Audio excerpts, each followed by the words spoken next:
So what exactly is the new covenant? The Jews, of who I am, believe a new covenant is not necessary. Christians say a new covenant is absolutely necessary, but the problem is they don't even know what it is. A lot of y'all, most of you who are Christians or had dealings with Christians, will be shocked to learn that the new covenant is not what the preachers told you. Let's go ahead and get started, and I will show you an example of word salad, for lack of a better description, of what Christian leaders say when approached or asked about what is the new covenant. All right, so this Zonder Van Academic, the New Covenant, Hebrews 8, and Christians' relationship with Judaism. Now, before I even get started, I want everybody to understand that the one who wrote the New Covenant, the one who wrote the Old Covenant, his name was Yehovah. I have proven it many, many, many, many times, just simply using Strong's Concordance. Did anybody, or did he give anyone the authority to change his name? The answer is no. The name of the Mashiach is much like the name of Yehovah. It is Yehoshua. It means Yehovah is salvation. Jesus does not mean that. And in order to have salvation, you have to be a partaker in the new covenant. How does that work? Well, Christians say you must have a personal relationship with God or Jesus. Well, there's no salvation in that because, you see,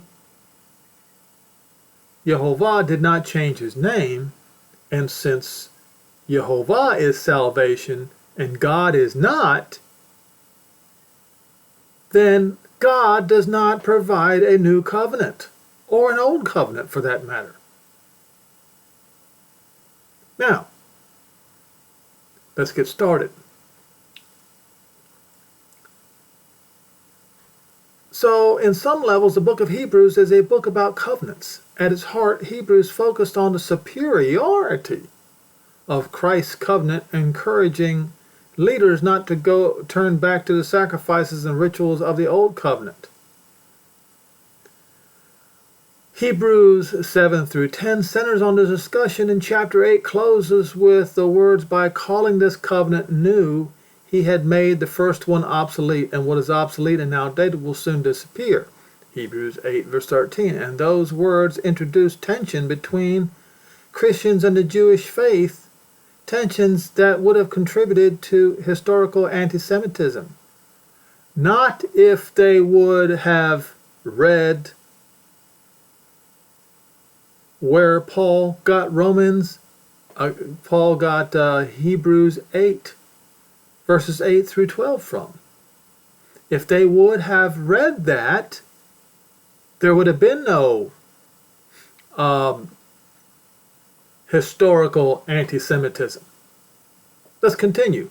How can we understand Hebrews 7 through 10 and apply it in ways that reduce rather than inflame those tensions? Well, it's easy. But this particular article will not do it. Refuses to do that which would douse the inflamed tensions. I'm going to show you today the truth in the scripture that cannot be denied. It is 100% truth, and it will throw water, extinguish the fires of Christian hatred against the Jews when Judgment Day comes. George Guthrie answers the questions in the New International Application Commentary Hebrews. The following post is adapted from his book, comparing the Old Covenants to the New Covenants. In Hebrews 7 through 10, to understanding of, as he says, God's dealing. See, there's your first, not mistake, your first rejection of the New Covenant. In order to be a partaker of the New Covenant, you actually have to acknowledge the one who wrote the New Covenant, Jehovah himself. And I'm going to show you what he wrote. Dealings with his people intersect, collide, meld, or display a succession, depending on one's interpretation. What? What do you mean, depending on one's interpretation? The scripture interprets itself. And the comparison of the two takes a singular, concise, and lucid form in chapter 8, the Old Covenant vis-a-vis the New, and the priesthood of the tabernacle over the priestly heavenly Mashiach. There can be no doubt that the author of Hebrews intended the comparison. Again, he employs the better to describe, once again, rejecting the writer of the New Covenant. Revelation, and as he says, Christ, but it's Mashiach, not Christ, in contradistinction to the Old Covenant. Now, I'm going to stop right here, and I will continue, but I'm going to show you something. Swelling words. This is how you know somebody is trying to deceive you.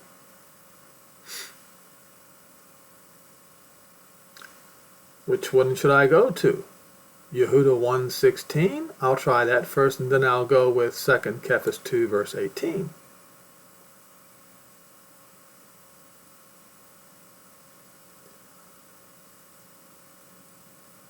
See here. Great swelling words. These are murmurers, complainers, walking after their own lusts, and their mouths speaking great swelling words, having men's persons in admiration because of advantage, like having a doctorate degree in theology. So, who are these people? Who are people like this? 16.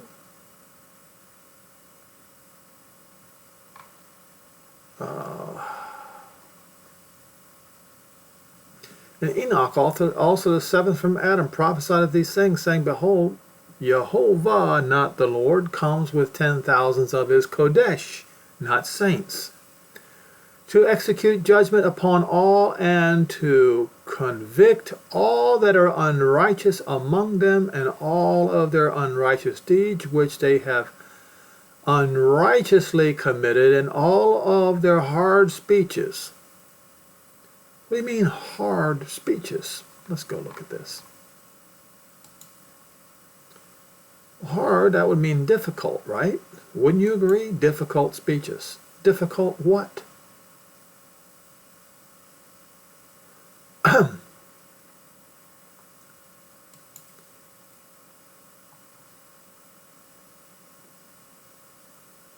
Hard, tough, severe, fierce. You know, kind of like the speeches that Martin Luther made in his Von Shem HaMephorish, or in the book that he wrote, To the Jews and Their Lies. And of course, the papacy. Not to mention Constantine himself. This is what he's talking about here, and that also includes all of these vain, swelling words. Okay? Why are you using singularly, concise, and lucid when you're describing chapter 8? It's not hard to understand. Okay?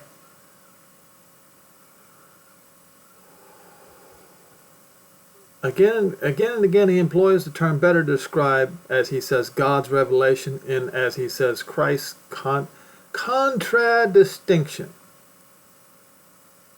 This is how you know you're being lied to. Now what I want to do is scroll down here a little bit further.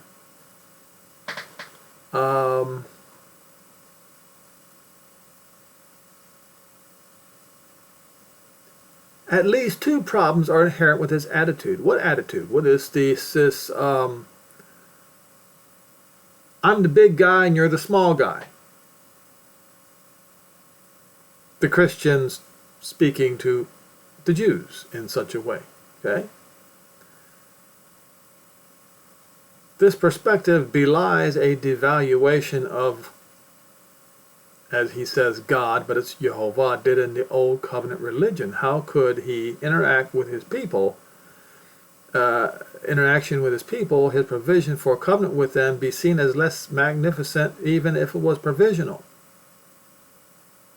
Although his sermon is polemical, another word that's not necessary, but they use these words to make you think that they are highly educated and somebody to listen to. You see what's going on here? And it goes, now I'm not going to read this forever, but it goes on and on and on and on and on. It just the nonsense continues. Now, 2, in the comfort of our religious Christian communities, insulated by long-worn customs and closely networked relationships, we can lapse into an unhealthy form of triumphalism, which does not play well with those of the Jewish faith, with those of other religions, or with those who hold a pluralistic worldview. Our haughty celebration of Christian superiority damages our witness to those who intuitively sense the contradiction between a prideful spirit and a humility preached by, as he's claiming, Christ, but it's not Christ. It's Yehoshua HaMashiach, who we should relate, therefore, to those of the Jewish faith. At least 2 cautions demand attention that we apply ourselves in that question.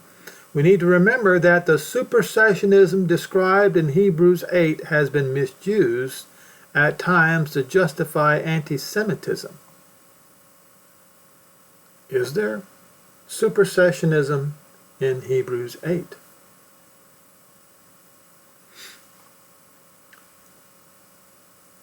Before we go to Hebrews 8, let us look up what the word supersession means. Sessionism.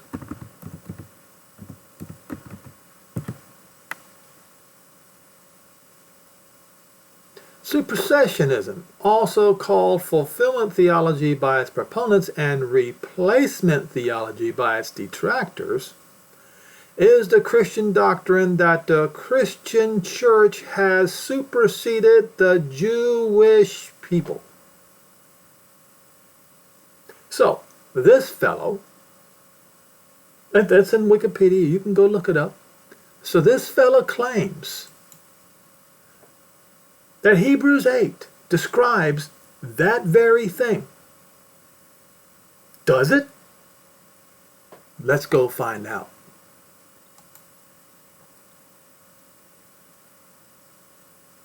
All right, we can start in verse 1. Now these things which we have spoken is the sum. We have such a high priest who is set on the right. Now he is speaking to Hebrews, which means he is speaking in the Hebrew language. I want every one of you to understand. He is not using the word Christ. He is not using even the word priest. He is using the word Kohen. Okay? Who is set on the throne of the majesty of the heavens, the ministry of the sanctuary and of the true tabernacle, which not the Lord but Jehovah pitched, and not man. For every high priest is ordained to offer gifts and sacrifices, whether if there is necessary that this man have somewhat also to offer. For if he were on earth, he should not be a priest, seeing that there are priests that are offered gifts according to the Torah, not the law, who serve under the example and shadow of heavenly things, as Moshe was admonished not by God, but by Jehovah, which is what Paul was telling Hebrews, speaking in the Hebrew language. And when he was about to make the tabernacle to see that you make all things according to the pattern shown to you on the mount. So he was telling Moshe to make the tabernacle exactly as you saw on the mountain. So the tabernacle came down on Mount Sinai for Moshe to see. But now now has obtained a more excellent ministry, by how much also he is the mediator of a better covenant. Does that mean, did you read anywhere that Christianity replaced the Jews? That Christian Gentiles replaced the Jews? This man that was using vain, swelling words that I showed you, he claimed there is supersessionism in Hebrews 8. Did you see any? We haven't described supersessionism. Remember, supersession is called fulfillment theology by its proponents, and replacement theology by its detractors is the Christian doctrine that the Christian church has superseded the Jewish people, assuming their role as the covenanted people, thus asserting that the new covenant, through, as they say, Jesus Christ, has superseded. So they're or replaced the Mosaic covenant. So what they're claiming is that the Christian church has superseded the Jewish people. They say it goes hand in hand with the new covenant replacing the old covenant. But does it? Let me show you something. They will never read to you the rest of this. If the first covenant would have been faultless, then there should have been no place be found for the second, for finding fault with them, with Israel. He said, behold, the days come, says not the Lord, but Jehovah, when I will make a new covenant with who? Does that say the church? Does that say the church? It says the house of Israel and with the house of Yehudah. That clearly is talking about all 12 tribes of Israel.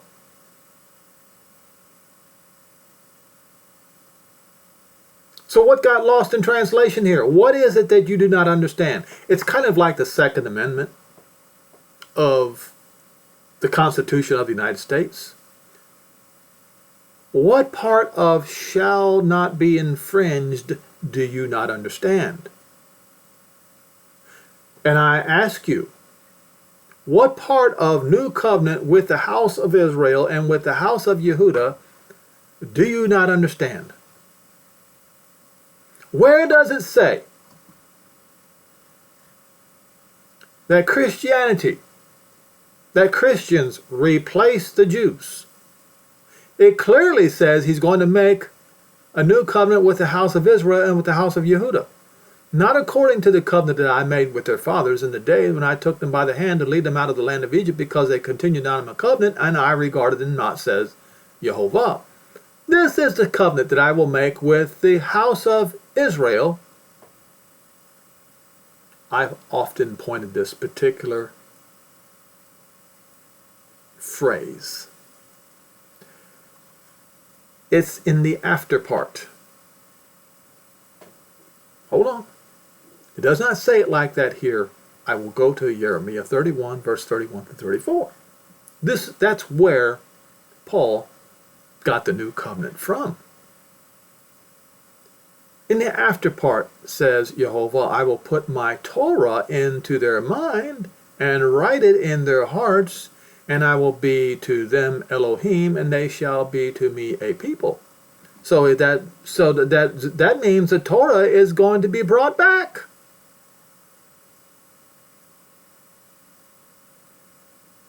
What do you Christians have to say about that?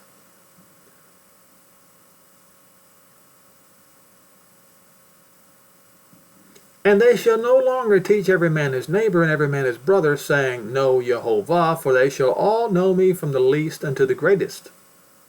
For I will be merciful to their unrighteousness, and their sins and their iniquities will I remember no more. And he said, A new covenant, as he made, the first the old, now which is declared decayed and waxes old and ready to vanish away.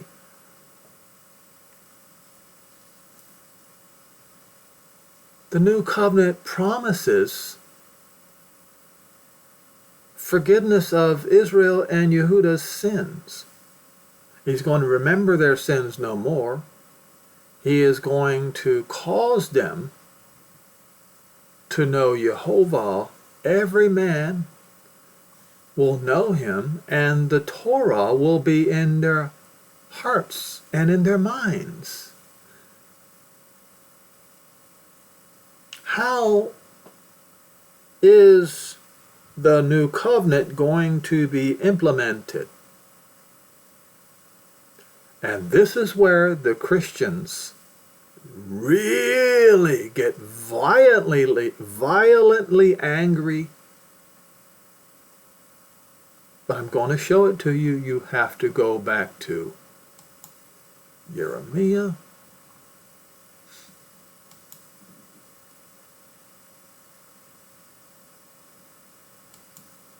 (31).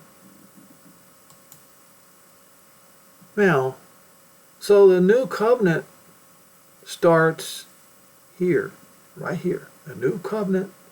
Behold, the days come, says. Does that say that? It says Jehovah. Will I make with the house of Israel and with the house of Yehuda? But how is he going to implement it? We have to start up here. At that time, says Jehovah, I will be the Elohim of all of the families, the clans, the tribes of Israel, and they shall be my people. So, this first verse is a summary of everything down below in the whole chapter. Says Jehovah, the people which were left of the sword will find grace again in the desert. Israel, when I walk to cause him to rest, Jehovah has appeared of old, to love with an everlasting love, with favor. He will bring you back, draw you back, force all the Gentiles to bring you back. Again, I will build, and you will be built. Virgin Israel, you shall be again adored with a timbrel, and you will go forth and dance and make merry. You will yet again plant vines upon the mountains of Samaria. You see, Israel having the Jews, all Israel getting Samaria, Judea and Samaria back, is part of the new covenant.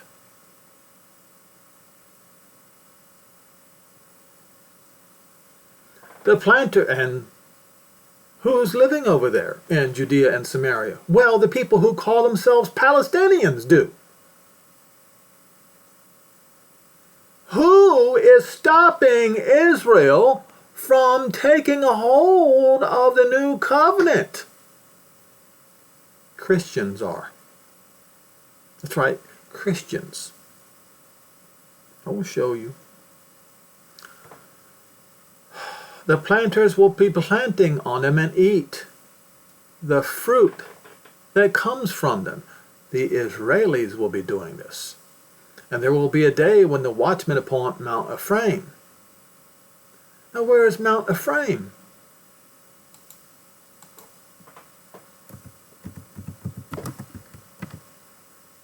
I don't know. You're going to find out at the same time as I do. Mount Ephraim. Was it in Judea and Samaria? I wonder. And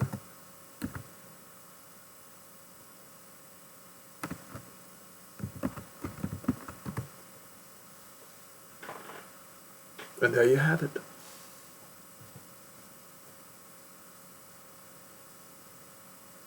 In the Bible, the district of Samaria is called Mount Ephraim. That's where the Palestinians are living right now.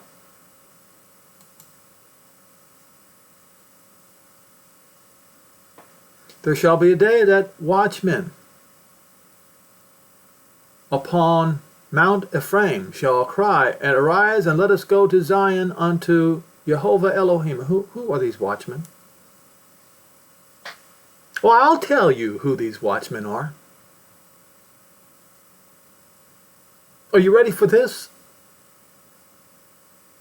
They are the two witnesses of Revelation 11.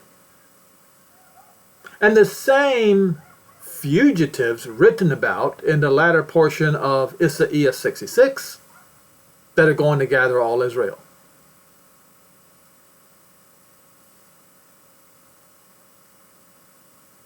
And say, arise and let us go to Zion, to Jehovah Elohim. Thus says Jehovah, sing with gladness, Jacob, and shout among the head of nations.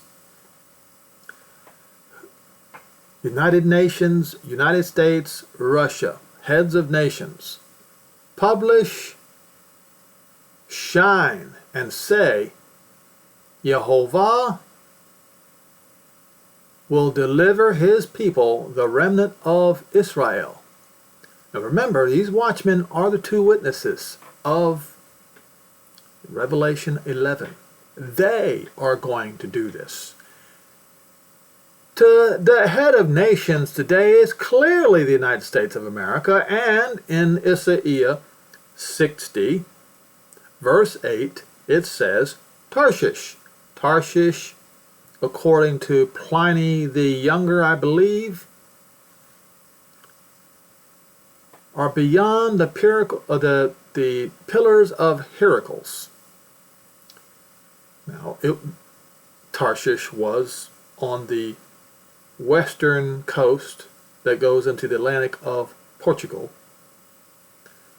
But Pliny the Younger said that Tarshish was lands beyond the pillars of Heracles. Now, one pillar of Heracles is the Rock of Gibraltar, and the other one is a mountain in North Africa. So beyond means straight west, United States of America. So they, the two witnesses, are going to be, there shall be a day that watchmen on Mount Ephraim shall cry, say, arise and let us go to Zion unto Jehovah Elohim. And they're going to be sent to the chief of nations to hear, to shine and say, Jehovah, deliver your people, the remnant of Israel. Behold, I will bring them from the north country and gather them from the coastlands of the earth, and with them the blind and the lame, and the woman with child, and her that travails with child, together a great company. Some of you are going around and saying, a small remnant. Tisk, tisk, tisk.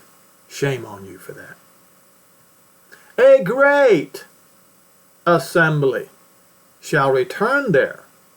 They will come with weeping and with supplication while I lead them, and I will cause them to walk by the rivers of water in a straight way, which they do not know, for I am a father to Israel, and Ephraim is my firstborn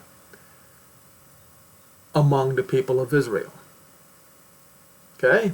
Hear the word of Jehovah, you Gentiles, and declare it to the coastlands, distant coastlands, and say, he that scattered Israel will gather him and keep him as a shepherd does his flock, because Jehovah has redeemed Jacob and ransomed him from the hand of him that was stronger than he. Now, what happened to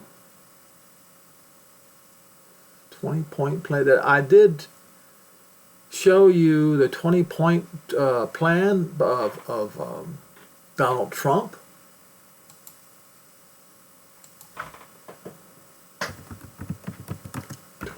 Point plan.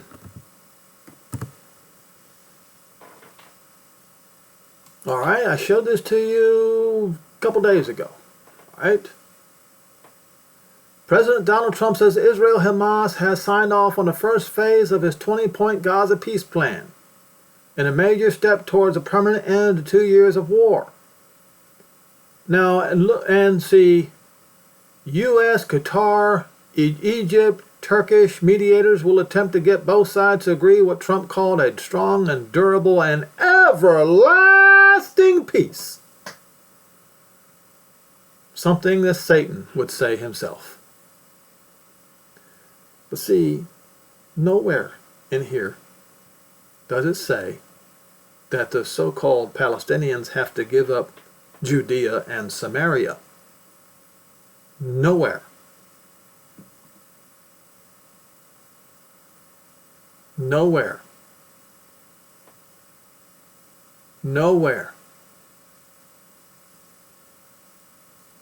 Nowhere. And what happened? What is the first thing Hamas did? They went around executing people who they feel are collaborators with Israel in Gaza. But this 20-point peace plan was supposed to be that Hamas was supposed to lay down their arms. And they're talking about a permanent and lasting peace. And a temporary international stabilization force to immediately deploy in Gaza. And the IDF will train and support and provide support to vetted Palestinian police, or ISF, in Gaza, and will consult with Jordan and Egypt. All of these countries want to bury Israel. This is all right, and right here, Israel will not occupy or annex Gaza. Really? What does Yoel 3 say about that?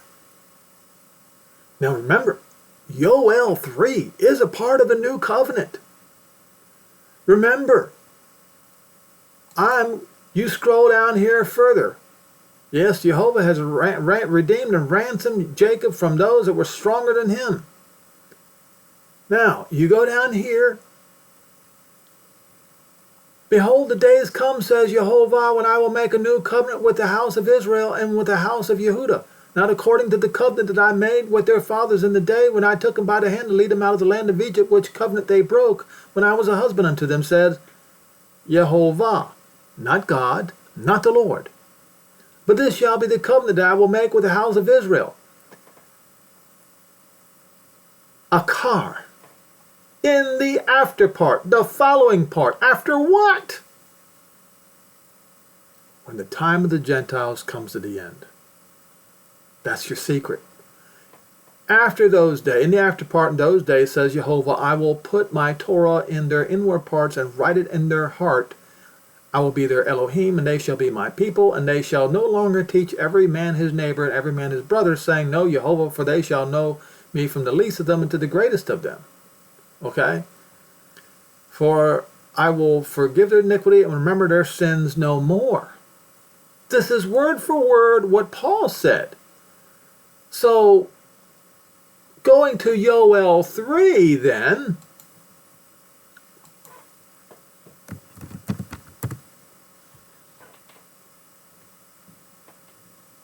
this is also the new covenant for Israel.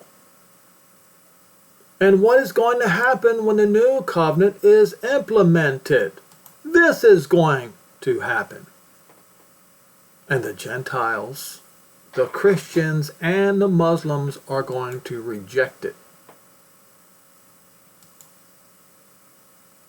So in the day and the time when I bring the captives of Yehuda and Jerusalem, I will gather all the Gentiles, the Goy, and bring them down into the valley of Jehoshaphat, meaning Jehovah has judged, and will judge Shaphat, that's right, that means to judge, them there for my people, for my heritage Israel, whom they have scattered among the Gentiles and parted my land.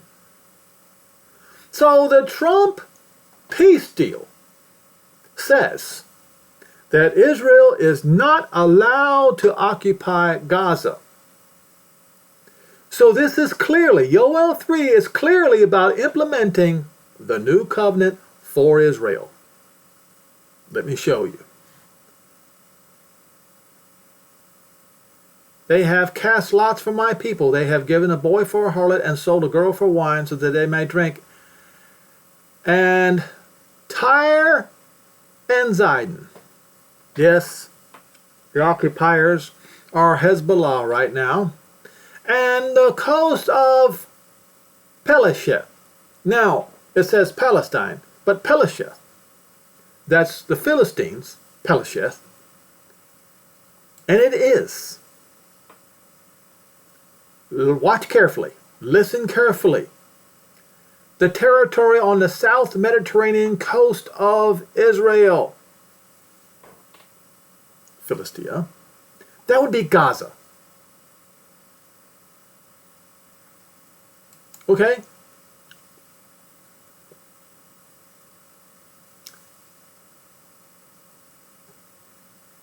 And Gaza.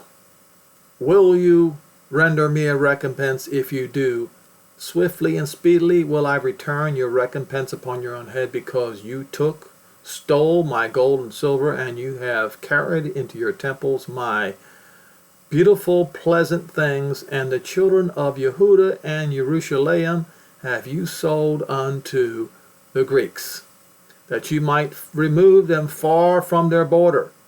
I will raise them out of the place where you have sold them. That's proof that it's the new covenant. The whole chapter of Yeremiah 31 is the new covenant. It's not just half the chapter, it's the entire chapter. And will return your recompense upon your own head, and I will sell your sons, that's South Lebanon and Gaza, and your daughters into the hands of the children of Yehuda, and they will sell them to the Sabians, to a people afar off, for Jehovah has spoken it. So this very statement is the new covenant. That's right. It's a part of the new covenant. That President of the United States, Donald J. Trump,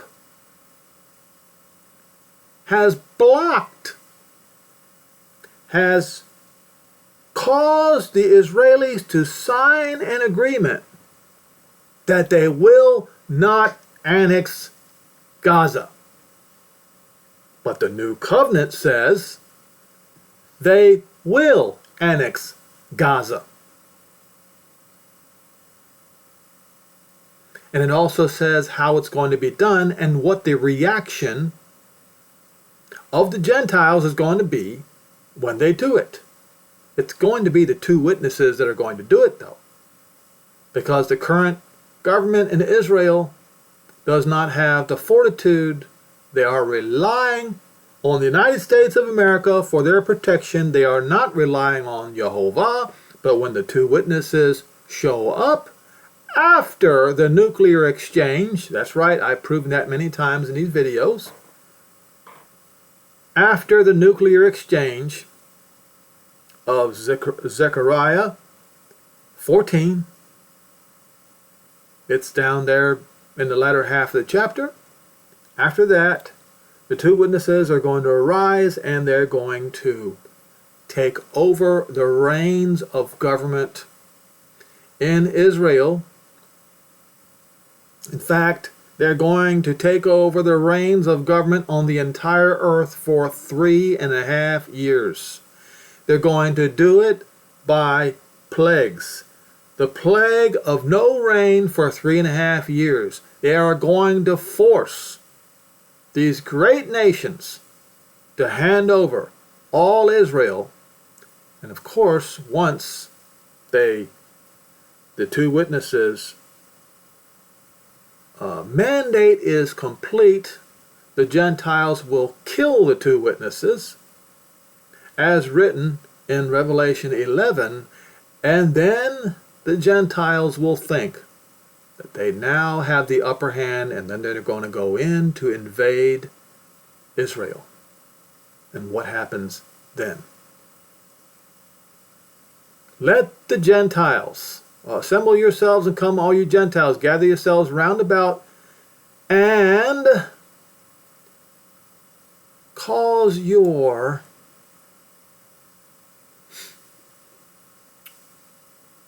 champion. Bring your What happened?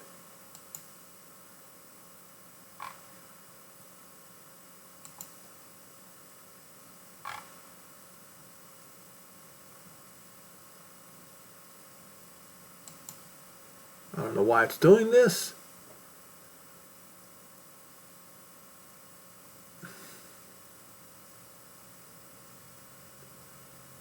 Your champion to descend. See that? Nachath. That's when Jehovah's champion is going to descend. It says, when they are gathering around after they have killed the two witnesses, after they have killed the two prophets, they're going to gather themselves around, and Yehoshua, the champion, is going to descend. That is Jehovah's champion, Gibor, strong warrior hero, is going to descend. It's doing it again. All right? Let the Gentiles be wakened and come to the valley of judgment, for there will I sit to judge all the Gentiles round about. Put you in the sickle, for the harvest is ripe, and you can read this is also in the book of Revelation.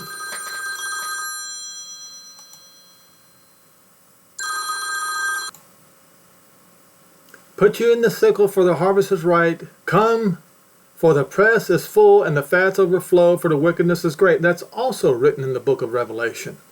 Multitudes and multitudes in the valley of decision, for the day of Jehovah is near in the valley of decision. The sun and the moon shall be darkened, and the stars shall withdraw their shining, And Jehovah will roar out of Zion and utter his voice from Jerusalem, and heavens will, and the earth will shake, but Jehovah will be the hope of his people and the strength of the church. Nope, the children of Israel. And when you scroll down here, some of these partakers in this 20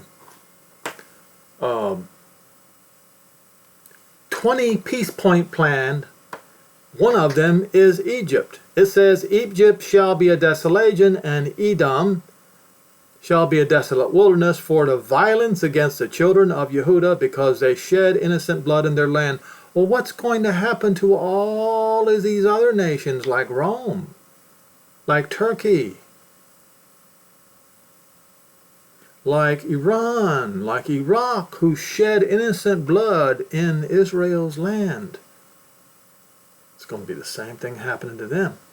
That, my friends, is the new covenant for Israel, whether you like it or not.